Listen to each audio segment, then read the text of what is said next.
ایک بادشاہ کے دربار میں ایک اجنبی نوکری کی طلب کے لیے حاضر ہوا۔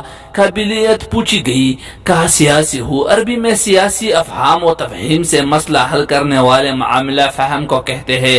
بادشاہ کے پاس سیاست دانوں کی بھرمار تھی اور اسے خاص گھوڑوں کی استبل کا انچارج بنا لیا جو حال ہی میں فوت ہو چکا تھا۔ چند دن بعد بادشاہ نے اس سے اپنی سب سے مہنگی اور عزیز گھوڑے کے متعلق پوچھا۔ اس نے کہا نسلی نہیں ہے۔ بادشاہ کو تعجب ہوا۔ اس نے جنگل سے سائز کو بلا کر دریافت کیا۔ اس نے بتایا گھوڑا نسلی ہے لیکن اس کے پیدائش پر اس کی ماں مر گئی تھی۔ یہ ایک گائے کا دودھ پی کر اس کے ساتھ پلا ہے۔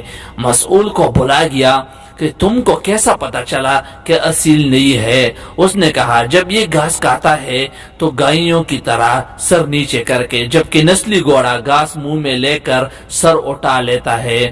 بادشاہ اس کی فراست سے بہت متاثر ہوا۔ مسئول کے گھر کا اناج، گھی، دمبے اور پرندوں کا اعلیٰ گوشت بطور انعام بھجوایا۔ اس کے ساتھ ساتھ اسے ملکہ کے محل میں تعینات کر دیا۔ چند دنوں بعد بادشاہ نے مساحت سے بیگم کے بارے میں پوچھا۔ اس نے کہا طور و توار تو مالکہ جیسے ہے لیکن شہزادی نہیں ہے۔ بادشاہ کے پیروں تلے سے زمین نکل گئی۔ حواس بحال کیے، اس نے ساس کو بلا بھیجا، معاملہ اس کے گوش گزار کیا۔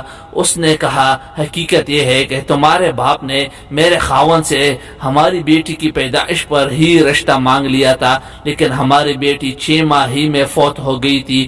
چنانچہ ہم نے تمہاری بادشاہت سے قریبی تعلقات قائم کرنے کے لیے کسی کی بچی کو اپنی بیٹی بنا لیا۔ بادشاہ نے مساحت سے دریافت کیا تم کو کیسے علم ہوا؟ اس نے کہا اس کے خادموں کے ساتھ سلوک جاہلوں جیسے بدتر ہے۔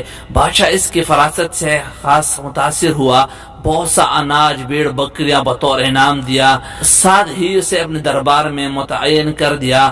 کچھ وقت گزرا، مصاحب کو بلایا، اپنے بارے میں دریافت کیا۔ مصاحب نے کہا جان کی امان۔ بادشاہ وعدہ کیا۔ اس نے کہا نہ تو تم بادشاہ زادے ہو نہ تمہارا چلن بادشاہوں والا ہے۔ بادشاہ کو تاؤ آیا مگر جان کی امان دے چکا تھا۔ سیدھا والدہ کے محل پہنچا۔ والدہ نے کہا یہ سچ ہے تم ایک چرواہے کے بیٹے ہو، ہمارے اولاد نہیں تھی تو تمہیں لے کر پالا۔ بادشاہ نے مصاحب کو بلایا، پوچھا بتا تجھے کیسے علم ہوا؟ اس نے کہا بادشاہ جب کسی کو انعام و اکرام دیا کرتے ہیں تو ہیرے موتی جواہرات شکل میں دیتے ہیں، لیکن آپ بھیڑ بکریاں، کھانے پینے کی چیزیں عنایت کرتے ہیں۔ یہ اسلوب بادشاہ زادے کا نہیں، کسی چرواہے کے بیٹے کا ہی ہو سکتا ہے۔ دوستو، عادت نسلوں کا پتہ دیتی ہے۔